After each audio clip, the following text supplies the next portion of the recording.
welcome back to Sextras, where we talk about sex and all the extras. I'm Honey. And I'm Maria. Do you want to say your name? Oh, I'm Kabir.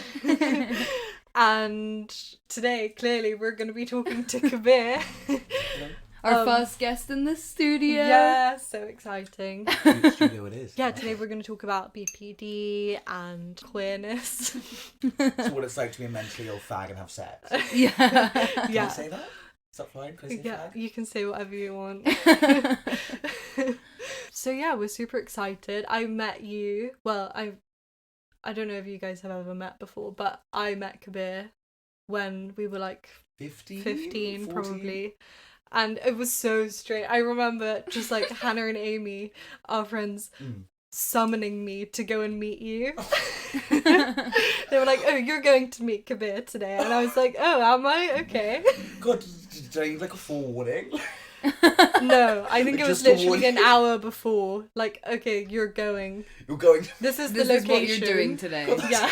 That makes me sound so scary. Yeah, it was scary. I was like, I don't know who this person is. It sounds like a fucking drug cartel, and it's like when you finally make it through the final No, round, exactly. you will be meeting Kabir today. Yeah. God, that makes me feel like a mob boss. I love that. I grew up on mafia films. That just fulfills my fantasy. So much I'm here power. for that. But then I got there and I was like, okay, I feel like this isn't as scary as it was made Who's out this to piece be. of shit? I was like, why the fuck am I here? Fair enough. But yeah, so, and then we've only seen each other like a handful of times since. since then, but I feel like this is the perfect opportunity to catch catch up. up. So yeah, we didn't do a segment for this episode, but we're just going to get into it. We have a lot to say, so. Cool. Yeah, so should we start by just talking a bit about BPD? That was going to be the main theme, but now we have so many things that we want to talk about.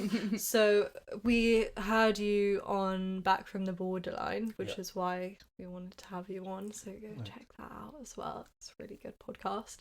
But can you tell us a little bit about your experience with BPD, how it manifests itself? So BPD, borderline personality disorder, essentially how I view it now is a pattern of frameworks and just routines that I developed as a child in order to survive, which now don't really work nowadays. But it's a lot more complicated than that because it manifests itself in a lot of different ways, varying from person to person. But according to the DSM-5, which is like the Diagnostics Manual for Mental Health, they have 9 different criteria. And if you meet, I think, at least 5 of them, then you can be diagnosed with BPD. So that can manifest itself as, and what it most typically manifests itself in is attachment issues and abandonment issues, impulsive and reckless behavior, whether that comes to how you have sex, how you spend, how you kind of live your entire life. It's a very extreme, unstable emotion. It's a lot of different things. So it manifests itself in a lot of different ways with a lot of different symptoms. And it's typically developed from early onset childhood trauma or stuff like that, where either neglect, abuse, trauma, but it can be in a variety of different ways. It's not necessarily just in the whole, like, I had a really shit upbringing, because the way in which we react and respond, especially as children, to even menial or smaller things can have such a big impact. So I think it really can come out of nowhere and really spring up on people out of nowhere. And I was born a very sensitive child anyway, so I think I was definitely like primed to be mentally ill, and it just happened to be borderline personality disorder that yeah, kind of affected me. But that's how I would describe it. Okay. So, and does it kind of change depending on like who you're with, day to day? Massively. So it can change in like 5 seconds. Like I would say, I mean, not to compare mental illnesses, but I would definitely be like, BPD is a lot like how people would view bipolar disorder, except instead of having like manic states and down states that can last days, it's like that, but within the space of 5 minutes. So it really affects how you have relationships, and it can really affect who you're with, and how it manifests is really depending on the surroundings that you're in. So a lot of the time, people with BPD suffer from having a shifting sense of identity, which means that a lot of the time, what they enjoy, their opinions, their basic sense of self can be very, very fickle and malleable. And that means, fine, on the bright side, they can be really adaptive, but it means a lot of the time, when they're trying to win the affections of someone, you very much find yourself changing and almost mirroring that person a lot of the time, whether it's interests, music taste, the way in which you dress, the way in which you communicate. Because BPD fundamentally is an illness or a personality disorder that depends on your relationships both with other people and with yourself. It's a lot less, I mean, it's a lot of what's going on in here, but it's a lot less just what's going on in here and a lot more about how I communicate and interact with the world around me that affects my mental illness. What, like, differentiates just, like, a normal person? Because, like, a lot of things we were kind of talking a bit before, like, this whole TikTok mania of, like, everyone's fucking diagnosing themselves with everything. And, like, what's different from, like, someone that's just, like, quite impulsive, or, like, a lot of the things that you described. I know you said you have to have at least 5 of the criteria, but, like, as someone that actually has BPD, like, how would you say it sort of differs? How it differs from just a normal, not normal. Yeah, no, I know what you mean. From like a non-BPD person. A non-BPD person. I think it's more like the intensity and the extremes to which they can occur. So it's the kind of levels of sadness or the levels of happiness over the most menial things. Like, someone can look at me the wrong way and that can throw my day off. Or I can get a text from the right person and I will be like I will be acting like I just fucking won the Olympics kind of thing. And it's that level of extremes. It's very black and white thinking. It's very much like a pendulum swinging from one end to the other. And I think it's the speed and intensity at which they happen, which is so characteristic of BPD. And it's also like, you can be impulsive and stuff like that, but it's actively putting yourself, impulsivity to the point where it's reckless and very, very harmful. And a lot of the time it's fine to escape a feeling. A lot of the time it's just because I feel like doing something. But yeah, I think the way in which it differentiates from your average kind of neurotypical person is just the intensity and that lack of stability with it all. Okay. But yeah. Yeah, that makes sense. And so, like, how have you found that it sort of shows itself in, like, dating and relationships specifically? Yeah, I mean, I think one of the big things, especially when it comes to sex, is that for so long I was using sex as a form of self-harm. So, and I think a lot of people do it anyways.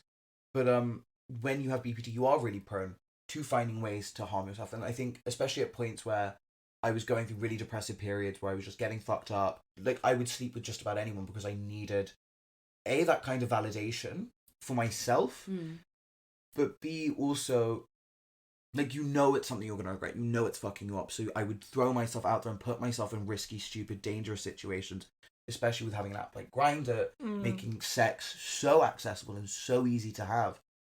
It was really easy to put myself in vulnerable, tricky positions. But also, on the flip side, when it comes to more like dating and stuff like that, it's really easy to get incredibly infatuated with someone really easily. It's really easy to become obsessive, to favorite person someone. But on the flip side, that's the negative. I think people with BPD, because you spend so long trying to learn how to please other people and seek that validation. I've never met a person with BPD who's bad in bed, which is the best part. Love that. No, but because I think you spend so much time trying to figure out how to give pleasure, because that's how you find validation in yourself, because you are essentially seeking approval. You just figure out how to be good at giving, getting, you know what I mean? Giving and getting. Yeah. And then, but also it means that people with BPD, when they're living healthily, can love incredibly hard. It means their sense of loyalty, the sense of connection you can build with someone with BPD is unlike any other, I would say, because there is a huge amount of compassion, empathy, love and loyalty, and it is to such an extreme level that as long as it's healthy and as long as it's kept to a healthy level, it can be some of the most, like, the relationships I have with people are some of the most beautiful things in my life. And I largely credit the fact that my brain's a bit more enthusiastic with my emotions for a lot of that. So yeah. But you talked about how it can change, like, your emotions can change from one extreme to the other. How does that affect relationships? Okay, so so basically there's this thing called splitting, which is the idea that, like, it's something like black and white thinking. And when you split on a person, you kind of switch between idealizing them and massively demonizing them. It can, like, switch over the smallest of things. So, like, for example, one of my friends a couple of weeks ago, I was meant to see them, and she, like, didn't hit me back. We made plans, and immediately, just because I don't get that text, I'm like, fuck this bitch. And I'm not even like, genuinely angry with her. It's like, how dare she fucking disrespect me. The second she was like, yeah, sorry, I was just really tired and passed out, I was like, oh, it's okay, babe, like, it's fine. But it's that kind of extreme switch from you're the best person ever, I idealize you, to such an unhealthy extent to you are now literally Satan, that makes it really hard to manage a lot of the time with relationships. And I don't want to overly stigmatize it, but like every person with BPD is like that, because I'm talking at a very baseline level, and you do learn how to manage your things. You do, through therapy, just through age and learning how to deal with your symptoms, you become a lot better at identifying your own emotional chaos and being like, I'm not going to let this actually affect me in my real life. But we're talking about completely untreated, running rampant BPD. Yeah, it really affects your relationships, because it can make you paranoid, it can make you nervous, it can make you the most loving person, but it can also make you switch up on a person so incredibly quickly. And I think loving someone with BPD requires a lot of patience, a lot of compassion, and a lot of reassurance more than anything. I think people with BPD more often not just need that little bit of reassurance. But yeah. It sounds like, I don't know, because when you're younger as well, obviously, regardless of whether you have PPD or any kind of like mental or personality disorder or illness, whatever you want to call it, the feelings that you have are already so intense, and also you know so little about dating. You don't know how to put words to things like attachment theory. If I had known that when I was 16, that literally would have saved my life. But you don't know how to understand why other people are acting a certain way. So I think, like, I mean, especially being queer as well, like, on top of it all, you've got the Holy Trinity. It becomes a little bit of a clusterfuck. It's really fun. But so yeah, I can imagine it as like, even just from like someone else's trying to understand you point of view, and then you trying to mirror the other person is like a whole complex. It's very complicated, and I think so. This is why you can't get diagnosed with a personality disorder before the age of 18, because they're like, so many of the symptoms of having BPD, all personality disorders, just like impulsivity, reckless behaviors, shifting sense of identity, all of those are kind of just like, isn't that also puberty, babes? Like, so that's why they can only diagnose you after you're 18, which in some, at least in the UK, I'm not really sure about how it is elsewhere, but in some regards that's great, because obviously we don't want to go around giving labels to every 15-year-old who thinks they're slightly off kilter at TikTok. But at the same time, had I had my diagnosis years in advance, it would have made it a lot more easier, because I could have got the right therapy, I could have learned how to manage those skills a lot earlier than I have. And now it feels like, A, especially being queer, but B, having to deal with BPD, which affects how I interact with people. But C, also just having a mental illness, which means that you suffer from depression, anxiety, blah, blah, blah. You enter your 20s or your like late teens and you're like, I'm now playing emotional catch-up. I'm playing relational catch-up, because I've not had time to focus on what my interests are sexually, what I enjoy, what I'm looking for in a person, because I've been too busy just trying to stay alive and seek that kind of validation from other people, and seek that, not validation, but it's, you don't want to be abandoned. It's the most ridiculous fear of abandonment. You know, for example, when you come back from like a date and it's like, oh my god, I hope they like me. So often, more often than not, I kind of forget to ask myself, but did I like them? Yeah.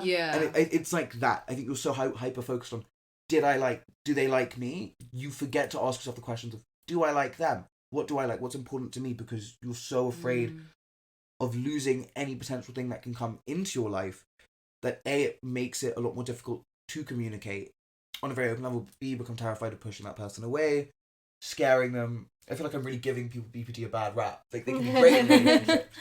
At least from like the mental processes behind it, that's what happens. And I think for a lot of people, that's a very relatable experience. Yeah, but I think that's why like things like diagnosis, when you have an explanation and like you can like see it, something that you're doing and you're like, oh no, this is just a symptom, like exactly, it's not, and then you can, as you said, choose to not act on it, or like choose to not. Well, knowledge is power. Exactly. That's the thing. I think that's the biggest thing with BPD. So I understand why they don't diagnose you before you're 18, but at the same time, had I been able to be like, this is what's going on with me, this is, I can identify, this isn't necessarily who I am, but it's an emotion that I'm having, and being able to be like, okay, well, I know this isn't rational, I know why this isn't rational, I know how to now make sense of that, and I know where this pain or this emotion is coming from. Now I can deal with it and handle it maturely. Yeah. So now when I catch myself obsessing over someone or something, it's a lot easier for me to pull myself out of it and be like, hey, this is fucked up. Like, this is irrational. This isn't good for me. I know why I'm doing this, and it's because I'm repeating unhealthy patterns from my past. And as much as it feels like I should do this because it's all I've ever been trained to do, by doing a different action, I'm retraining myself, making my relationships better with other people, and I'm making my own mental health better. Yeah. But it's tricky, you know? Yeah, it's kind of like providing the guidelines for how to like therapize yourself in a weird way. Completely that. If you don't mind, can you tell us a bit about like an example of a relationship and how that's happened and how you've, I don't know if you've how used it's effective. I think the best example to give then is probably, it wasn't even a relationship, but it's the first time I've ever had strong feelings for someone. I was like 13, and I really fell for one of my close friends who was also gay.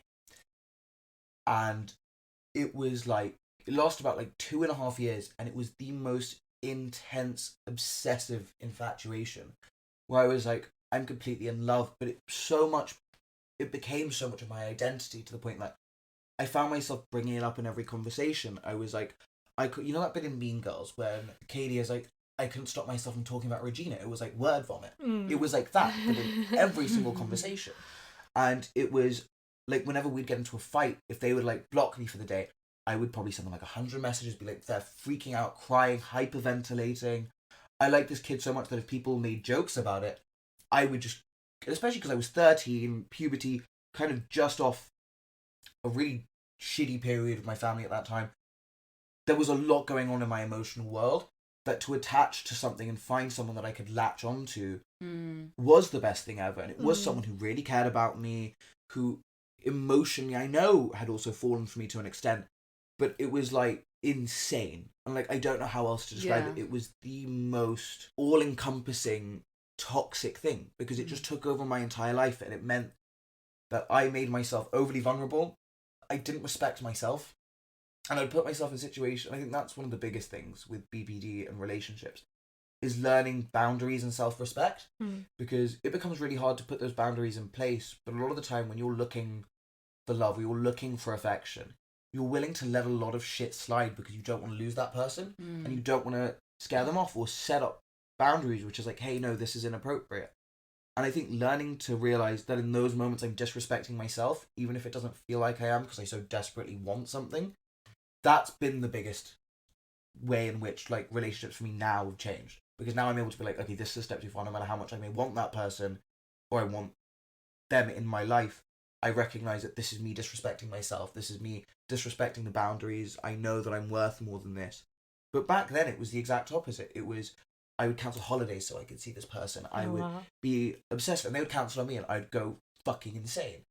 But I would bend over backwards. I would do anything. I mean, and that was never reciprocated. But the feeling was so much. And then when I got told they didn't like me back, or when I knew that it wasn't going to work out, it was like a bullet to the chest. Like, it was the most, like, it felt like a death kind of thing, because so much of what I built myself up around, and so much of my current identity at the time, which was just an obsession with this person, had completely been torn away from me. Yeah. And so I felt aimless, and I'm trying to get over that person. It wasn't so much I'm just trying to get over them. It was, I've forgotten who the fuck I am. Because my entire life, every waking moment, thought, conversation has either been, I'm really depressed because I was dealing with mental health issues, or I'm in love with this person. Yeah. And the 2 whole years of doing that, I hit 15, and I was just like, 16 or whatever, and I was just like, whoa.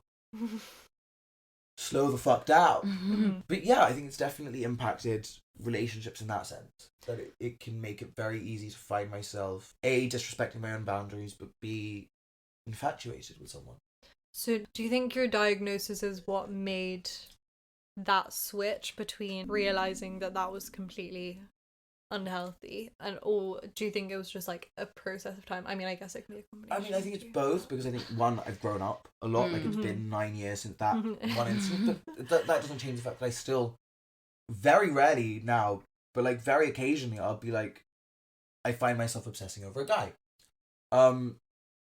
But now having the diagnosis and having, the power of that knowledge of understanding I'm repeating abandonment issues from my past, of understanding this isn't rational, this isn't some intense, beautiful love. This is you just being a bit like, off your rocker.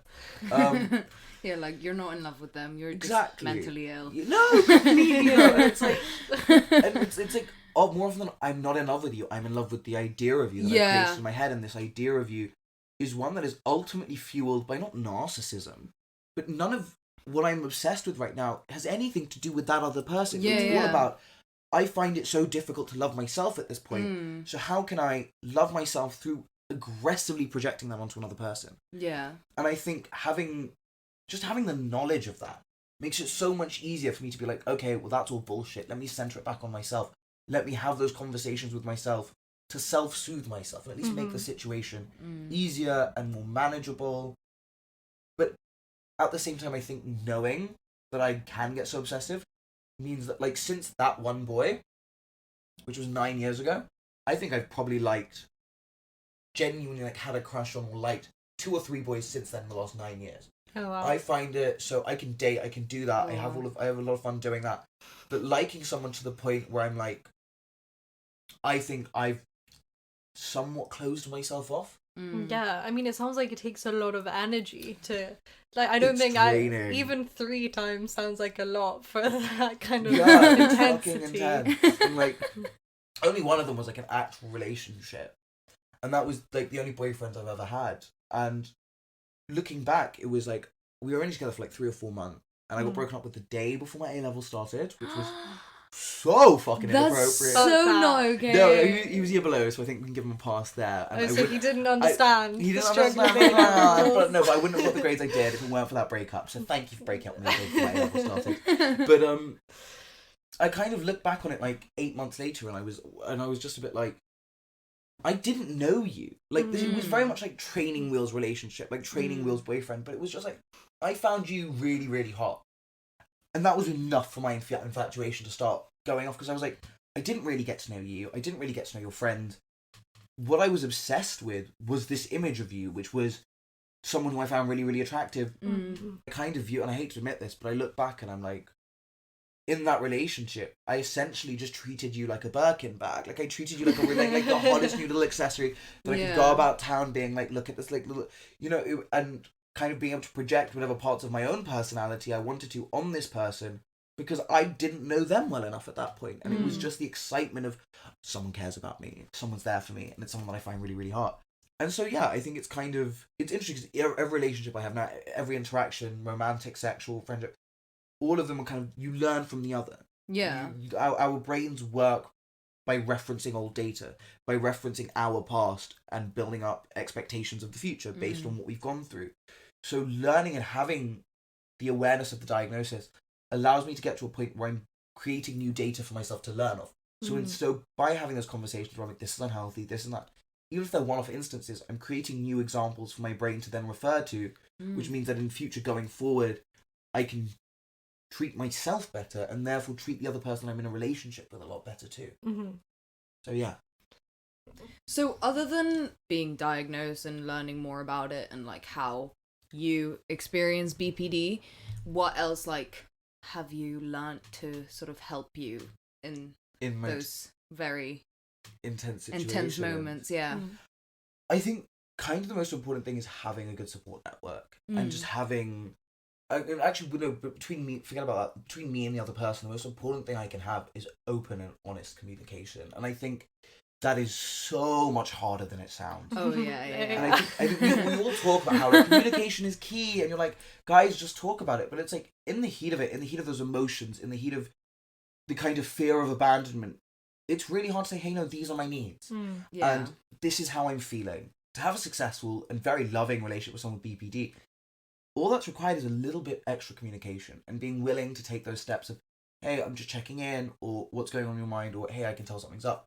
But from my end, it's also about being a lot more like, this is making me uncomfortable. This did upset me.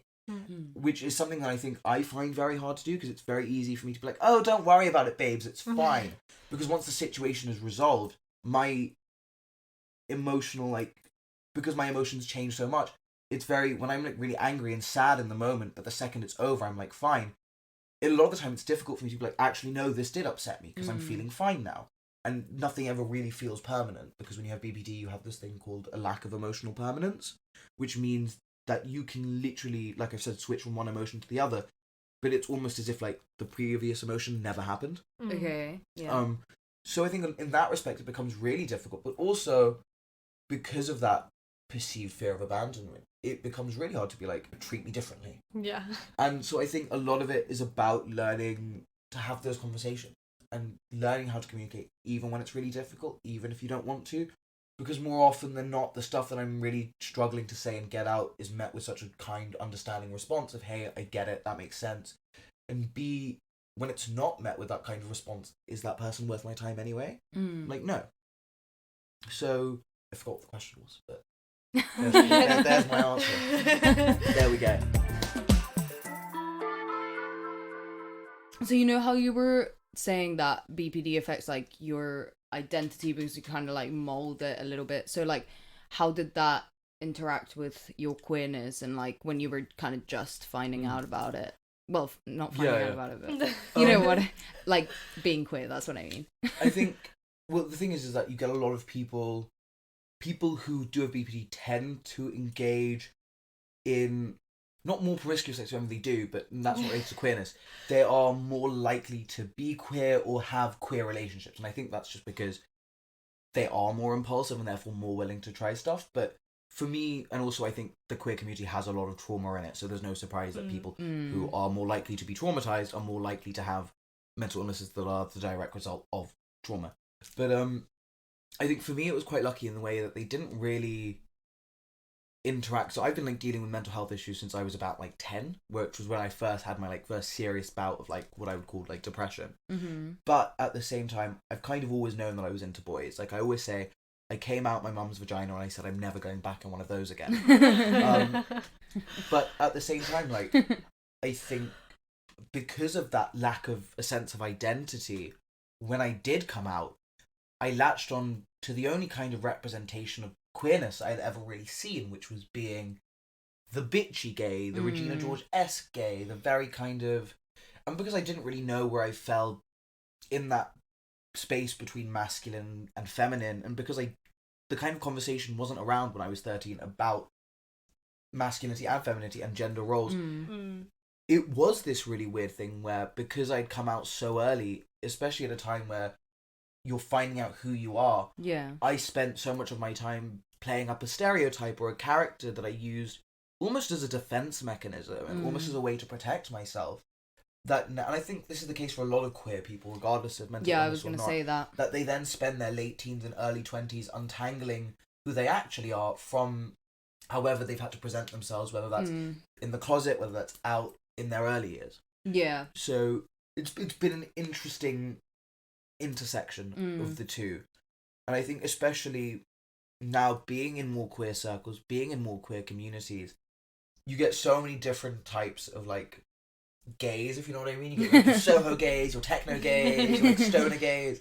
And so I think the shifting sense of identity kind of really affects me now, where it's like 1 minute I'm like, I'm a techno gay, and then like a week later I'm like, I'm a stoner gay. And you can see me like, you can like go through my Etsy or like even my like Apple Music library, and you can see what I was like, you can see like what identity I had chosen that week. And like I've settled on like 3 or 4, and they're all pretty fun. That's fun. But like you can kind of see like, oh, Kabir's going through a new phase because she'll change up the outfit, she'll change up the clothing, she'll change up and it's not intentional, because I do kind of genuinely do fall in love with it. It's not like I'm faking anything, but it's like you kind of go so full force on these things like and then next week you're like, no, I want to be something else now. But now I think it's got to a point where I can pick up things that I really enjoy, and I can take parts from the different identities I get to explore, and I use that to form a more fully formed version of myself. And I think that's only because as you grow up, you learn more about your mental health diagnosis, but B, it's because I've become a lot more comfortable in my queerness. And I would say that's been the biggest thing for both me helping me find my own sense of identity, but also alleviating a lot of the symptoms of my BPD has been kind of coming to terms with becoming a lot more comfortable with my own queerness. Maybe your like part of it is just figuring out that your identity might be like I am just the kind of person that just likes to try out different things and, like, as you said, take what I can from each. And, like, there's not necessarily anything wrong with being like, oh, this week I'm like this kind of person. It's like, you're just a versatile person. Like, in more ways than one.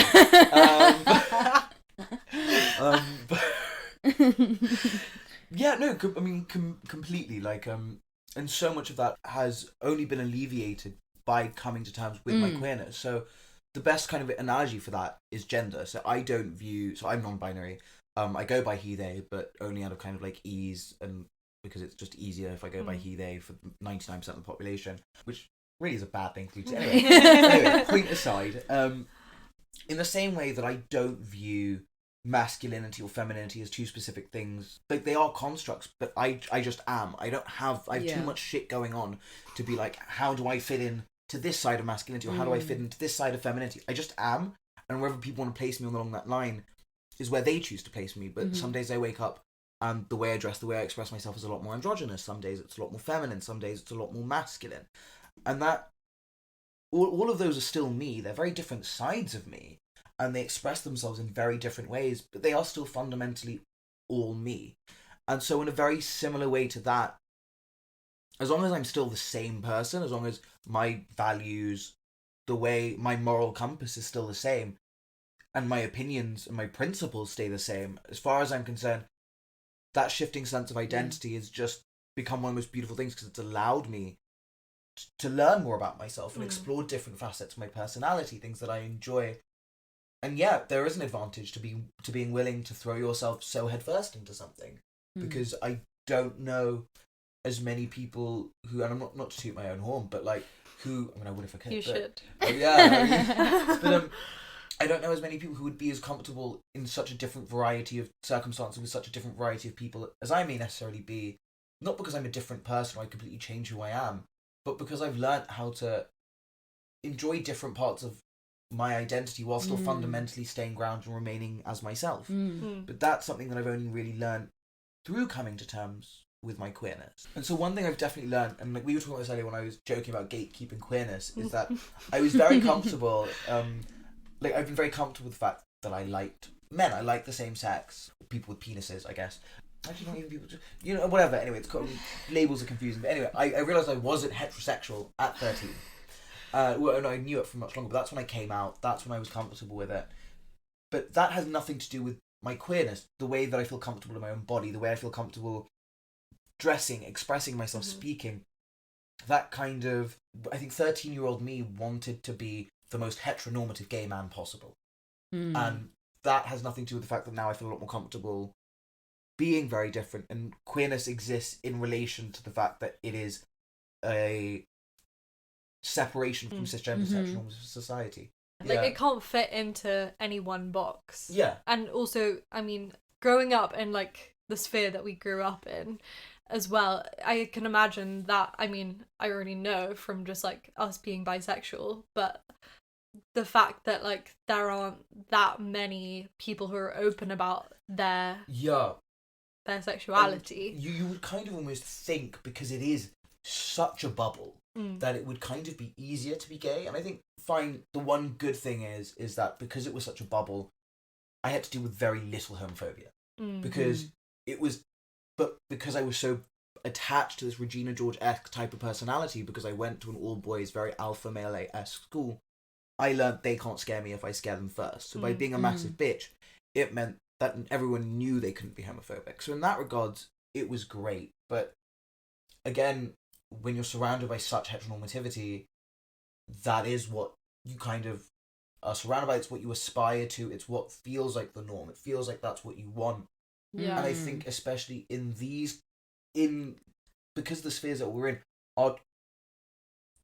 are in direct relation to having a certain amount of financial privileges and being in a certain part, meant that it felt really hard to break away from it. Yeah. And it felt really hard to kind of be willing to explore outside of that bubble of heteronormativity, especially not being your typical skinny white boy. And the thing is, if I was a skinny white boy when I was 15, I probably would have been like a lot of my friends who were like on Grindr from a really young age, kind of putting themselves out there in ways that weren't necessarily healthy or safe, and in a lot of ways were really damaging. but still allowed them to explore their queerness from a younger age. Yeah. And so I think for me, up until about the age of 17, 18, like most 90% of the hookups I'd ever had, or like any sexual experience I'd ever had been with, straight boys. Yeah. Or closeted boys. And at the time that was really fun. It felt really naughty. It was like, ooh, like guess who sucked off the straight boy? Or like, and now it's like, if a straight boy comes up to me and they try and make a move, I'm like, baby, I don't have time for a closet case. I'm not your mother. I'm not your therapist.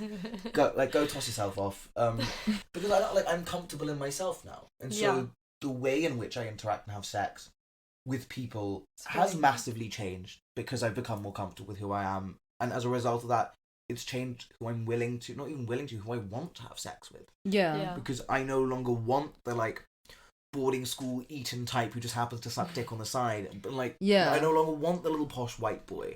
I want someone who's a bit faggy and someone who doesn't, well, not necessarily even a bit faggy, but someone who is comfortable with playing around with these notions of gender and masculinity and femininity in a way than I am. Because I'll say that, I'm more masculine than all of my straight friends, but I'm still more femme than any of my girlfriends. And I think, and I want someone who can do the same, who can play with gender and play with that sense of identity in a way that's malleable and fun. Yeah, definitely.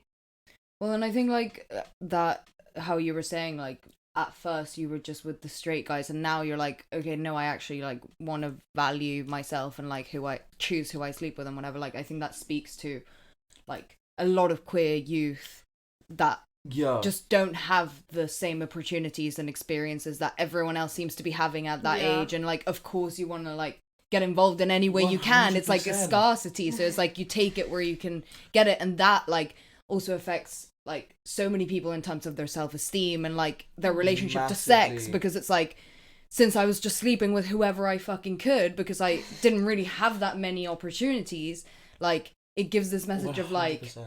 Of whoever wants me can take me kind of thing. Yeah, and I think a big part of it is learning to value yourself, and this is a big problem I think we have within the queer community, is the 15-year-olds who are running on Grindr and being hit on, or running on Twitter or wherever, and just being hit on by men who are significantly older, who are very predatory, and more importantly, who know they'll get away with it. Because they can get away with it, because these kids are so vulnerable. Because these kids are looking for that attention. But the thing is, things have changed so massively compared to even just when we were 13.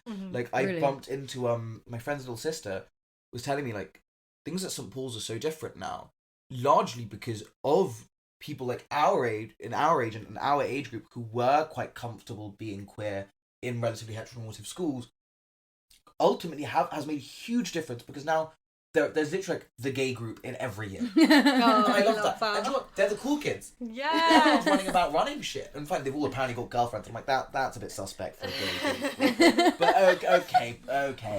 I'm not here to buy shame. We love some bisexuals. No, but I mean, it's so much more comfortable now. The conversation around it is so much more common. It's so much more easier to come out now. There is so much less, I guess, machismo to all of it, to that kind of environment, and it has become a lot more I think when we were young, being the gay kid or being the bi girl, being whatever, being the queer person, you were someone who existed alongside everyone else, but not necessarily integrated with everyone else. In the way that we were the ones having to adapt our experience to fit that heteronormative narrative of what it is to grow up in this world. And nowadays, it's much more integrated in the way that the queer experience and the heterosexual experience, is still very, very different. But they're a lot more intertwining than they used to be. It's not like we're going off on our separate lanes, finding our own queer circles, finding our own queer communities, and then having to go back into straight world, I feel like a lot of us still have to do, and then kind of explain to our straight friends how discourse, the way we communicate, the way we understand and view and exist, it's all a lot more meshed into one now. And so the experiences of a queer person, I think, are not going to be a lot more similar to that of a straight person, but they're going to be a lot more relatable and understanding, just because they're a lot more, because straight people are now a lot more exposed to it compared to how we were even 5 years ago. I remember when we were at school and we both had girlfriends at the same time. I don't remember anyone, I mean, maybe we just weren't aware of them, but I don't remember anyone in years above us having girlfriends or boyfriends, and like us being exposed to that, and it was very much like we, not that we were like trailblazers, but because we were like very open about the fact that we were in relationships with girls and we would like kiss them at school, it was like a massive deal. Like we were the ones that were like causing a riot because we like kissed our girlfriend on the playground or something. Yeah, Stonewall who we paved the way. No, I threw the first brick. It was me. Just breaking down barriers in our private schools in West London. They're all West London little bottles. But no, but like seriously, my friend's sister, who I mentioned earlier, she literally told me the other day, like, she put me on her Instagram. She was like, 3 St. Paul's boys messaged me, like, oh my god, you're friends with Kabir. He's the reason I find it so much easy. I found it so much easier to come out. Which for me was like, oh my god, I was like, gay celebrity. I was like, I'm gamous, guys. I'm gamous. I finally made it. But not like big up me, but it was like, I know that I was the first visibly queer person that I saw at St. Paul's, including at the years above me. And fine, there were queer people, there were people out in gay, but I was faggy. You were very. I was loud. There was no hiding. I was no hiding. And more importantly, there was no. I think I carried myself refusing to feel shameful about my sexuality to the point where if you were homophobic to me, I would just bully you for 2 years. And like that's the one advantage of having felt obliged to adhere to this bitchy kind of thing. It was like you know, a gay dictatorship in the sense that it was like you couldn't afford to be homophobic to me because I would be an asshole back, and I wasn't afraid to be a massive asshole back. But like I'm not gonna be like, and like as much as I'm like I regret who I was when I was 15, 16, it's made it a lot easier for me to feel comfortable and confident about my sexuality now. Yeah. I think back to when I was like 13, before, or like 12, before I'd fully come out, and I would find it like the idea of even just saying the word out loud, like I'm gay, was such a weird. And I knew I liked men, but I couldn't vocalize it. Every time someone asked me, it kind of drove me that further bit back into the closet. And it's so weird comparing that time where I was just like, where I would literally tell people I'm either asexual or bisexual, because lying and saying that I was straight just sounded like bullshit coming out of my mouth. But it's like going from that to now, I mean, literally calling myself a fag like about 50 times in the space of 10 seconds. Like that's fucking growth. And that's growth that's only been necessitated by our queer elders that we have to look up to. And it's only because of what the work that they do in just being visibly queer and being comfortable with who they are that has made it easier for us to do that, which in turn now makes it a lot easier for 13, 14-year-olds to be really comfortable in their schools being very openly queer. Yeah. So, do you think that, like, you know how you were saying when you kind of first came out and stuff, how you had a lot of experiences with straight boys and stuff, do you think it was because, like, you were one of the only, like, 100%. Out kids? Or does that also happen, like, with just straight guys behind the scenes? Well, straight guys I mean, behind like, the scenes. I mean, it's not like I had like a million and one experience. It's not like every other guy you see I've given head to. Yeah, no. It's like 1 in every 3 guys. Yeah. But no, it happens more than you'd think. And like a lot of the time, like a lot of these boys, as far as I know, haven't done stuff with other guys or still identify as straight. And some of them are now out and bi, like years down the line, or gay. And yeah, I think it's A, there was a lack of other gay guys, but B, like, you know, even if there were like 5 other gay guys that I knew of at the age of 13, 14, like my dating pool of them, like 5? Yeah. Whereas like heteronormative people have the other 50% of the population, and it's like my dating pool has 5. It's like 5. Like the dating pool has P in it. Like it's not like I'm not entering this. But and also I think you don't know how to have a relationship. You don't get to have that practice. Well, like people were like going around kissing every other boy or girl they could see when they were 13, you know, like capital VIPing that shit. I didn't have any of that. While all my friends were hooking up at house parties, like that's not the experience I had. And like it's very different because I think there are times now where I'm running around and I'm acting like I'm 15, like kissing every pretty boy that I see in the club, and I'm like, okay, but like I get it at the same time. Like, I want to have like I didn't get to have like a. Like I have my celibacy and my like slutty phase all in the space of like a week, like, and it just changes because you don't get to explore it or grow up with it in the same way that other people get to. Yeah, it's a completely alienating, often very lonely experience. But I think some people do better with it than others, and some people are lucky enough to find themselves in queer circles at young ages, and some people like me only really kind of discovered the queer community or found themselves as a part of it over the last 2-3 years, which is post uni or since uni, I guess. Yeah, it's weird because our friendship group was very queer, but we kind of weirdly gravitated towards each other at like 15. And then we were saying earlier that we like, well, at least when I talk about queerness, definitely like on this podcast, I always idolize it so much. And I'm like, oh, but queer relationships are amazing. But actually, because you have such a narrow pool of like options, it's not that amazing because it's like, they're your only option. Yeah. No offense to like the people that we had our first queer experiences with, because they were like good in its own way. It served its purpose. Yeah, but it's still you're so limited that like you'll take anything. The dating pool has pee in it. That's how I put it. Yeah. No, because I know what you mean about queer people kind of gravitating towards each other. Because a lot of my primary school friends who I like was friends with then, obviously like this pre being like 11s, the concept of sexuality wasn't really as prevalent in my mind. So it actually definitely was. I was a little whore back then. But because like this thing, I've been like kind of like playing doctors with boys since I was like 5.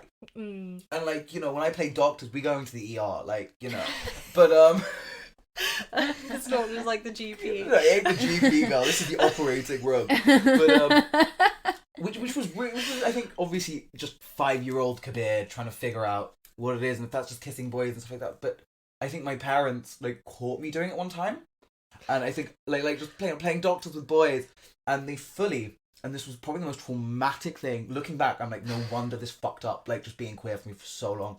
They drove me to outside a police station. With like, because I was doing a lot more than just kissing. Wait, how old were you? I was like probably like I was younger than 8. Okay. Like being like, it's illegal. You can't be like kissing boys' buttholes or whatever. Like.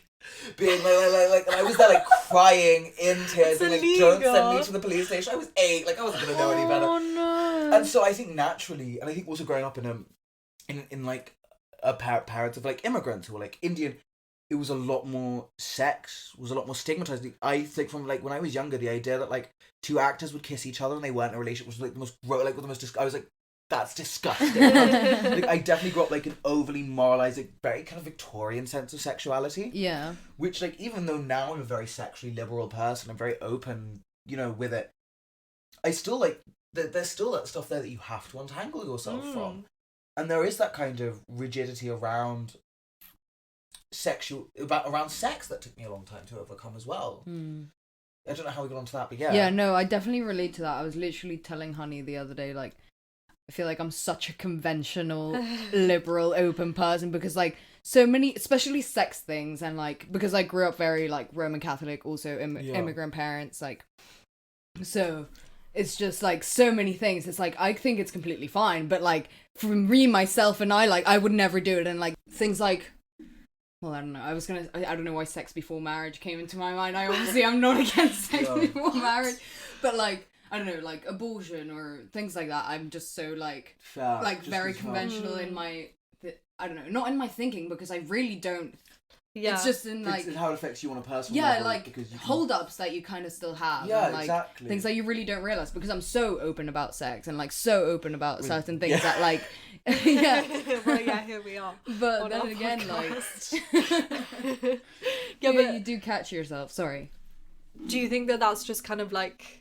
I feel like I always end up being the therapist. Do you think that's just you like overcompensating for like not overcompensating but like trying to make up for like that those lack of things? Because I feel like I overshare because that's just how I was raised, but like you overshare and I feel like it's on a different level of you like not like I get what you're saying, sorry. Yeah, like not making up for stuff but like you're just trying to like get it all out there to like like work like with, counteract work with what you have.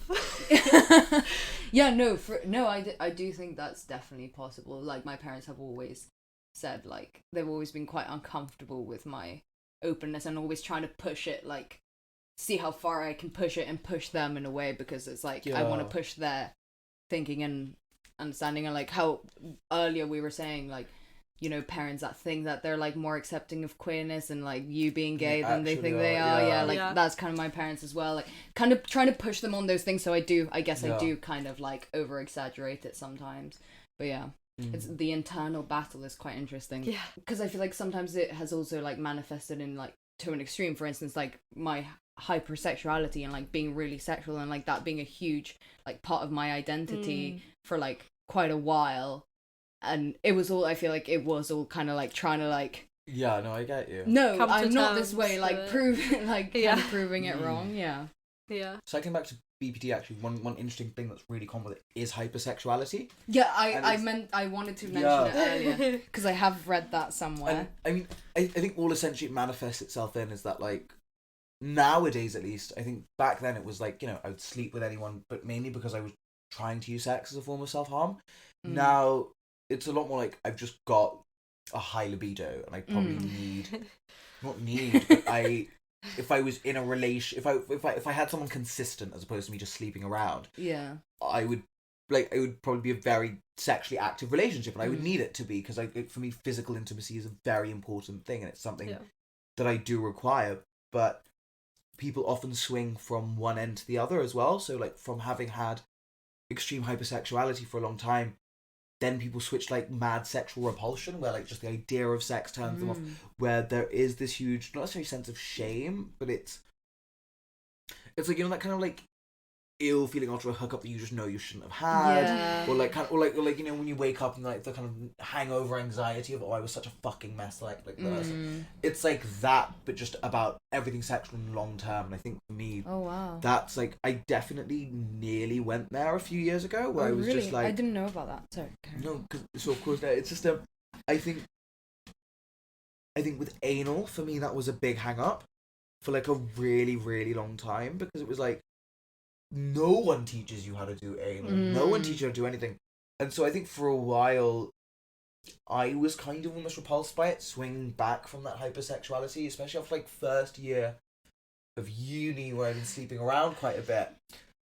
After the diagnosis, for a solid year to like 8 months, I was definitely just completely like, I'm never doing anal again. And the idea, and I don't think it was as much to do with the diagnosis as it was to do with that kind of sexual repulsion. And now it's got to a point where it's like, I don't really care. And for me, my sex life, at least, and surprisingly more common than I thought with queer people, not everyone is constantly doing anal at all times 24/7. Like, and I think this is the one good thing about queer sex compared to straight sex, is that straight sex is very linear in a way. It's kind of like, there is an end, there is a goal. I mean, y'all literally have There's bases. like a script, like whereas like queer sex is a smorgasbord. Like it's like a little like charcuterie board with like a little bit of this, a little bit of that, and like, fine, maybe I don't want like the saucisson today, but like, you know, but I'm still down for some Parma ham.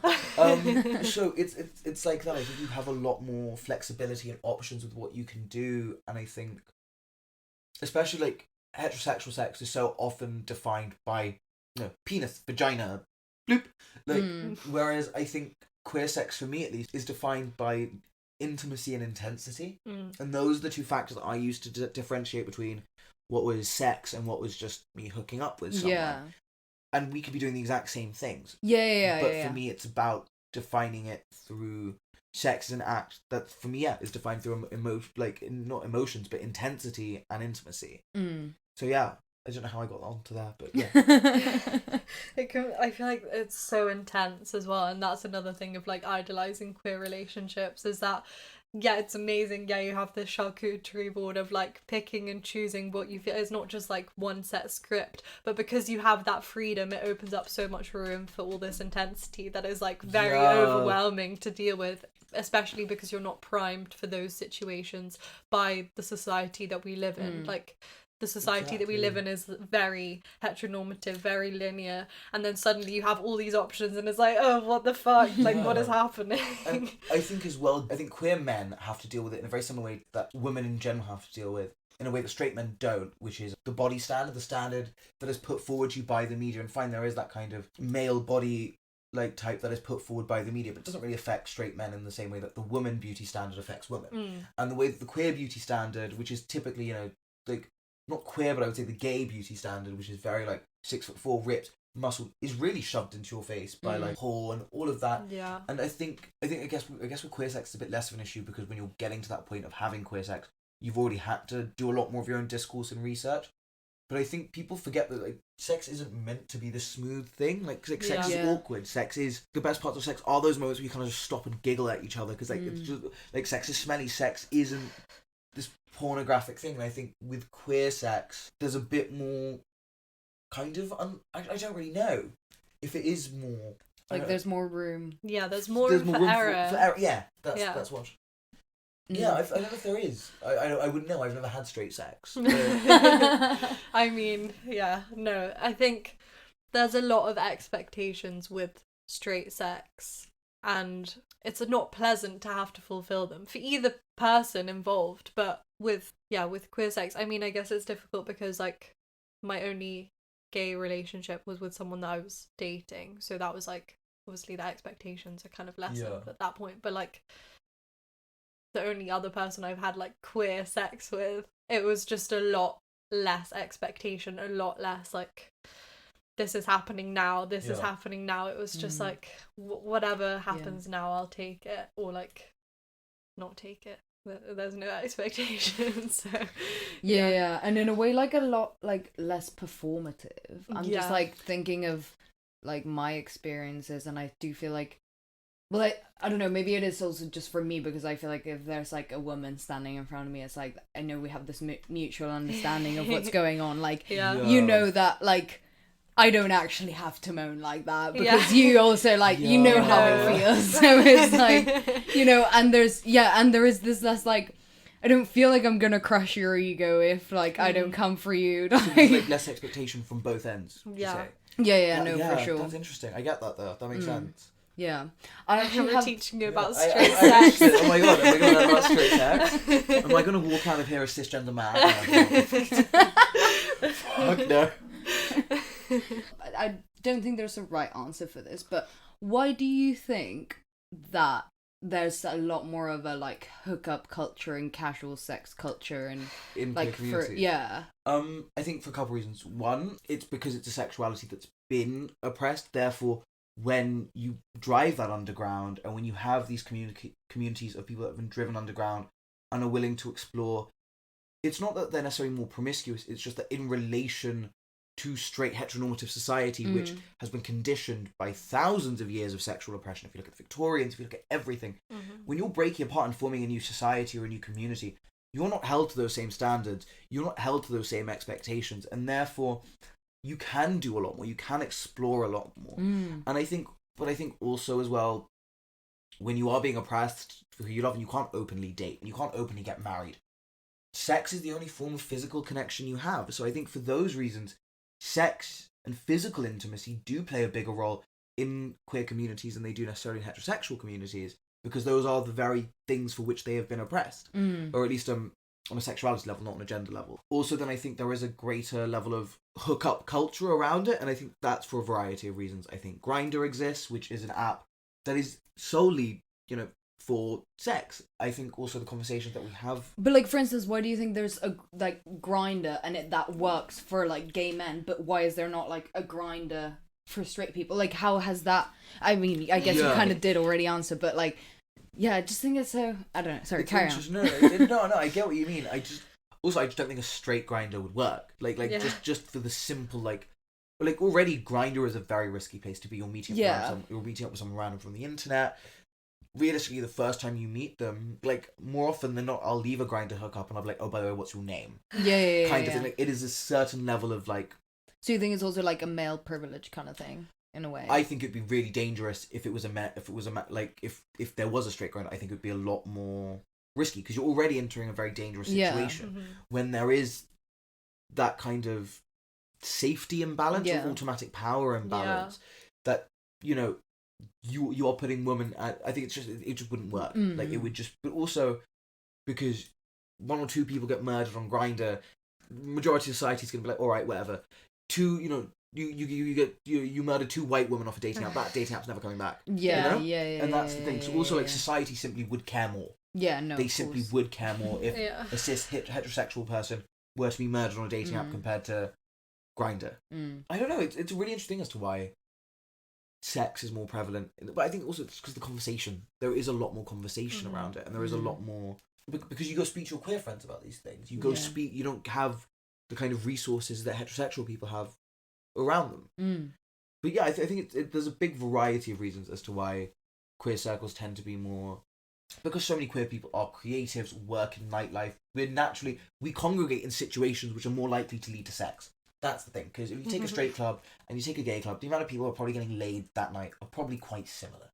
But the idea is that where the majority of queer communities exist, it's in nightlife, it's in party culture, and therefore we're automatically placing ourselves, like, we're not going to like a boozy brunch with the mates and we're just jerking each other off.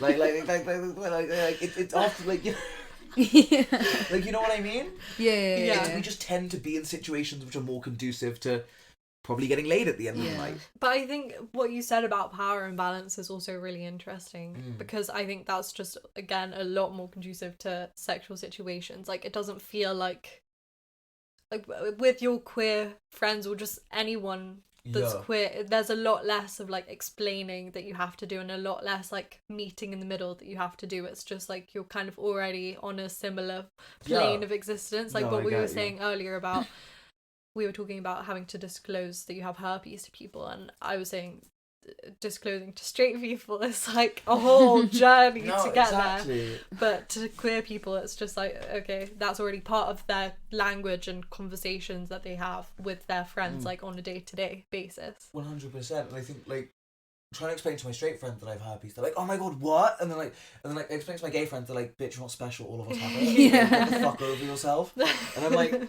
thank you guys. But no, it is really true, and we were talking about this. It's that I think because A, we're all relatively well educated, but B, because you guys literally run a sex podcast, the kind of level of discourse and the level of information we're surrounded by, that we have access to, is so much greater than what the average cis straight person, even if they grew up with the same amount of privilege or in the same world as we did, have. And so when I speak to my straight friend, it's kind of weird, A, how uncomfortable they are talking about sex, but B, the way in which they're even able to communicate it is so fundamentally different. They just don't have the same capacity to talk about it, and because they haven't been surrounded by it, our general base level of discourse is so different, and I'm sorry, but it is a lot higher than your average straight person's, just because it's what we've had to do in order to survive and to understand ourselves. When society understands you for you, you don't have to do as much self-introspection or introspection with other people as you would as a queer person. And that's why we are so much more generally comfortable talking about our bodies, talking about sex, but also understanding the discourse between gender and sexuality and stuff like that, because those are the rights that we're fighting for and continue to have to explain to other people. Whereas when it's all laid out for you and it's pretty fucking simple, it actually makes it more restrictive. Yeah. To have to like constantly explain something to someone else, you have to have the understanding and like language to be able to do that in the first place. Yeah, and it, like, all in the question of how straight people would be like, oh, but like, what do you mean, how do you have sex? And it's like just that question kind of proves that all is like, you don't even have like your notion and conception of sex is so exactly narrow. The understanding beyond that to like fathom what any other kind of sex could be. Whereas, like, as you were saying, this is the kind of stuff that you just know automatically, essentially, by being queer. And I'm sorry, but how fucking boring. That, like, serious. Like, I kind of imagine, like, fine, now I'm just being, like, heterophobic, which isn't a thing. But, it's fine, it's like, fine. You know that scene of, like, Will and Charlotte from The In-Betweeners, where he's just like...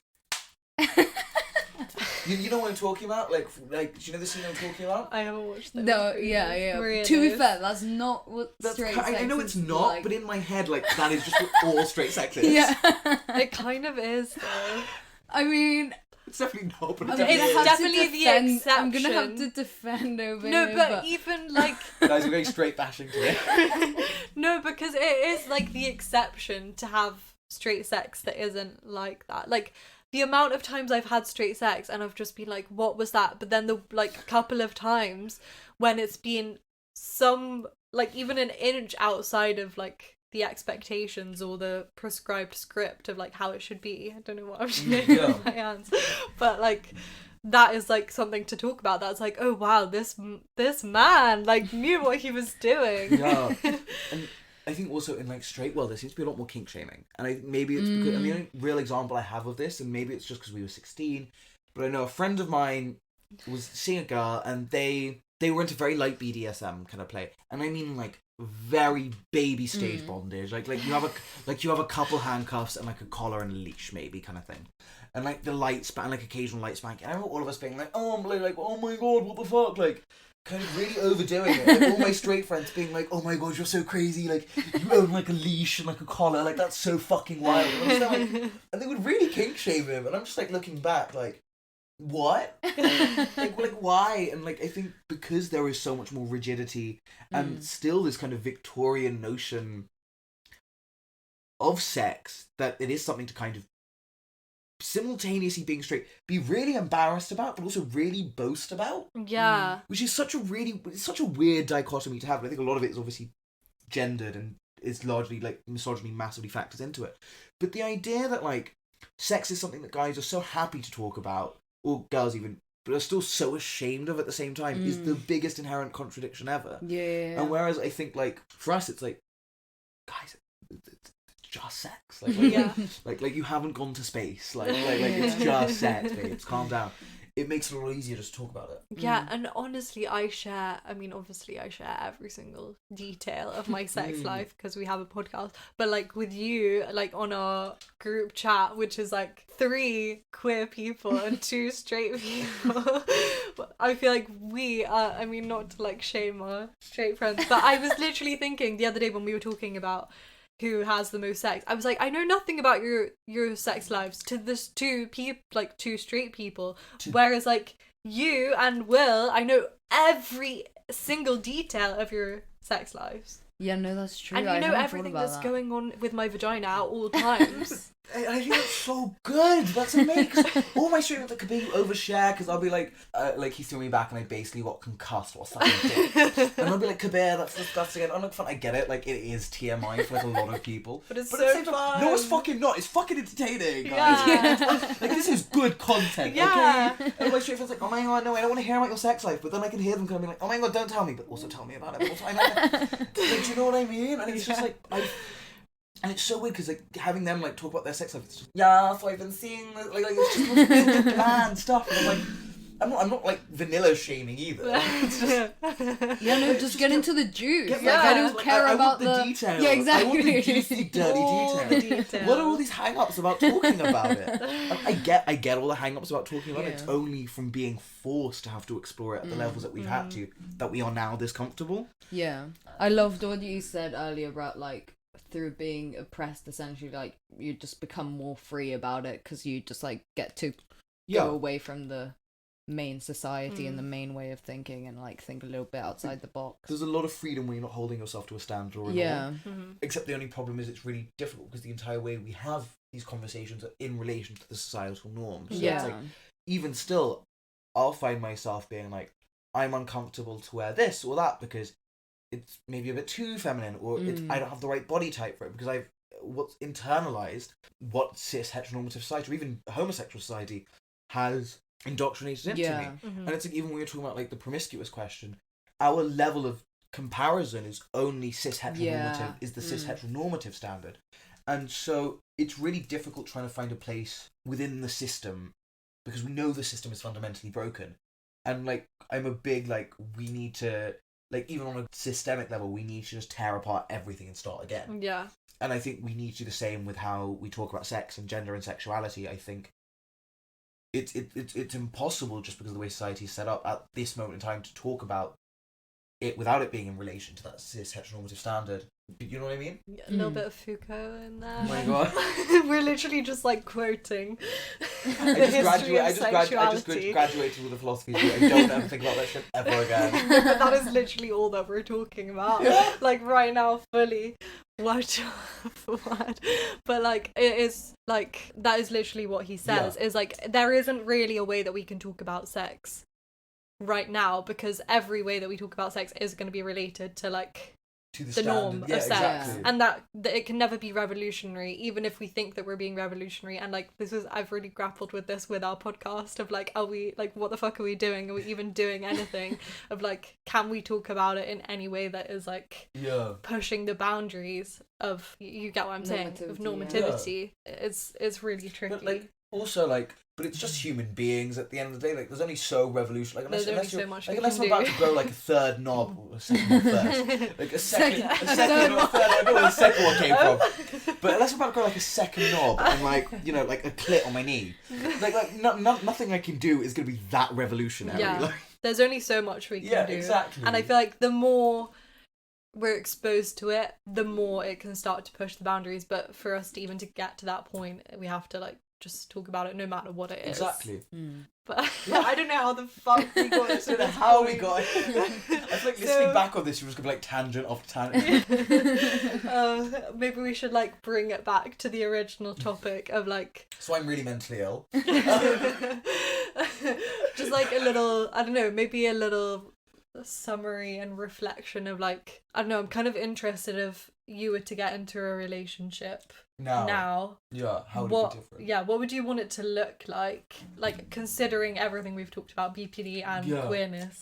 I think I would want it, like I said, to be with someone who has an understanding of their own gender and a willingness to play with it. Whether they, on their day-to-day, is a super masculine, muscly guy, whether it's like a super femme, twinky kind of guy, or them, or whatever, in either situation. I would want them to be someone who's just very comfortable with toying with those ideas of gender. I'm not entirely sure whether I'd want it to be monogamous or not, but I think for me what would be really important is that it would have to be with someone who's like one of my best friends first. It would have to be with someone who I have that kind of rapport with and that I have that kind of connection with before it becomes romantic, because at least then it prevents me from becoming obsessive. It prevents me from going crazy. I need to know and understand that person in the same way that I need them to know and understand me, and so I like it needs to be something that emotionally is supportive, because I'm a very emotional person, so I'm not looking for someone to be my mum and my dad. Like, I'm not looking for someone to sit I can very much look after myself. But I want someone who I can openly be like, hey, I just need a little bit of reassurance right now. I want, you know, I mean, I think I want what everyone wants, which is just clear, open lines of communication, trust, and a lot of like reciprocal love. Yeah. I think ultimately beyond that, and someone who can like who's like good at like sucking dick and cooking food. but other than that, you know, I think that's it. And I think the thing is, for me now, when I look at relationships, the real question that I'm asking, and I'm not currently dating or even actively trying. Well, we're gonna set up my dating profile after this, so in about 10 minutes I will be trying to actively date. But I think for me now, what I'm really interested in figuring out though, is that with my relationships is whether I want monogamy or whether I would want something open. And that's kind of that's what I'm really questioning, because I think for so long I was very much like, I just want monogamy, I just want like a solid relationship, and I've not even had that. Like, I've not even had like a proper like long-term date. I sleep around, I don't really date around. And I kind of want to start dating because it seems a lot more fun than just sleeping around. But like, it sounds like also a lot more headache and like see, because at least like with like sex, it's a lot less like I get a lot less freaked out about it. I think dating's the scary part for me. Sex isn't really the scary part for me. Yeah. So I think for me, I just want someone who's understanding. But yeah, I think exploring whether I want monogamy or whether I want something open is something I'm still yet to do. Yeah. And it's still something that I'm not really sure on, because I really enjoy the company of people. I enjoy, you know, flirting with people, like kiss the cute boy at the club, go home, blah blah blah. That's all fun and games. But at the same time, I think if I had consistency both in my sex life, both and my emotional life, I realistically probably wouldn't want an open relationship in the way that I currently think that I do. Yeah.